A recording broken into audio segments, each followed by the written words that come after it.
राम राम दोस्तों, जय बाबा नीम करोली महाराज जी की। दोस्तों, आज मैं आपको बाबा जी की एक और लीला का वर्णन करूंगा, जिसमें बाबा जी ने अपने हनुमान अवतार होने का पक्का प्रमाण दिया है। इसमें भी वो अपनी और ये लीला उन्होंने अपनी कई जगह पर की है। उनका भी मैं जहाँ पर भी लीलाएँ की है उन्होंने, मैं आपको उनकी सभी लीलाओं की जहाँ से भी जो भी मुझे वर्णन मिलेगा मैं लेकर आऊँगा और आपके सामने पेश करूँगा।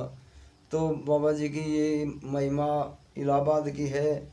वे इलाहाबाद में गए हुए थे, तो इलाहाबाद में वे जहाँ भी जाते थे उनके भक्तों की भीड़ लग जाती थी। तो वे इलाहाबाद में एक कमरे में बैठे थे वे, और बहुत ही ज़्यादा भक्तों की भीड़ थी।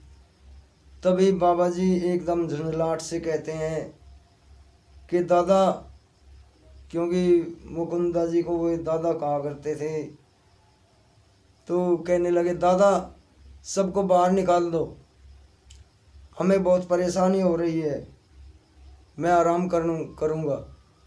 और दादा सबको भक्तों को बाहर निकाल देते हैं, और महाराज जी अंदर की चिटकनी दूसरे दरवाजे के अंदर से चिटकनी बंद कर लेते हैं, और दादा बाहर से दरवाज़ा बंद करके ताला लगा देते हैं कि बाबा जी जब पुकारेंगे, जब ही दरवाज़ा खोलेंगे तब तक वे आराम करते हैं, उन्हें कोई भी उन्हें परेशान ना करे। तो ताला इसलिए लगा दिया। तो ये तो बाबा जी की महिमा थी, उन्हें अपनी लीला दिखानी थी दोस्तों, क्योंकि उन्होंने कई बार अपने हनुमान अवतार होने का, हनुमत स्वरूप होने का पक्का प्रमाण दिया है। तो तभी भक्त लोग तो बाहर इंतज़ार कर रहे थे कि बाबा जी कब बाहर आए और कब उनके दर्शन हो। उनमें कुछ भक्त ऐसे भी थे जो ये इच्छा लेकर आए थे कि कुछ लोग कहते हैं कि बाबा जी हनुमत अवतार है, हनुमत स्वरूप है।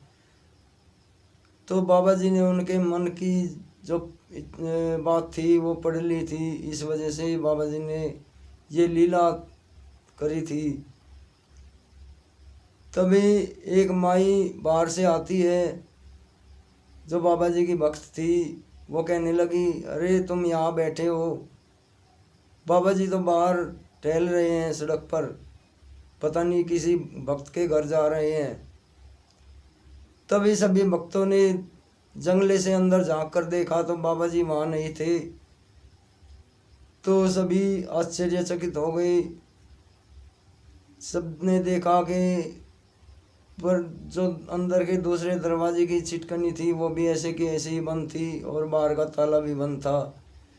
तो महाराज जी फिर कुछ समय बाद आते हैं। तो दादा ने पूछा कि महाराज जी आप बाहर कैसे निकले?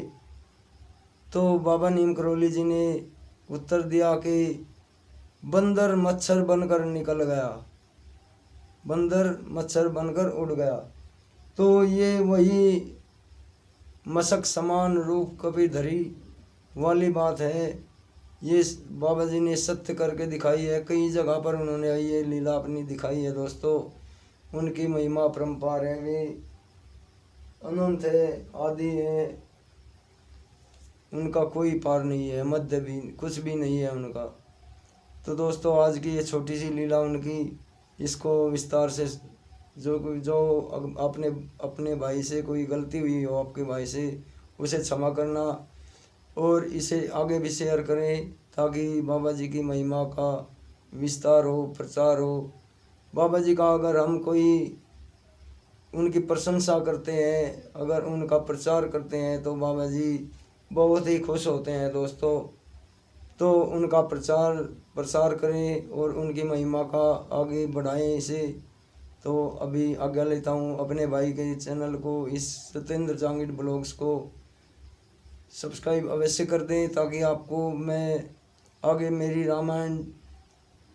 रामायण की भी कथा चालू होने वाली है। आज मैंने अपना शुरुआत की है राम वंदना से, तो रोज़ एक अध्याय उसका भी करूँगा। तो आज्ञा लेता हूँ। जय राम जी की, जय हनुमान जी की, जय बाबा नीम करौली महाराज जी की।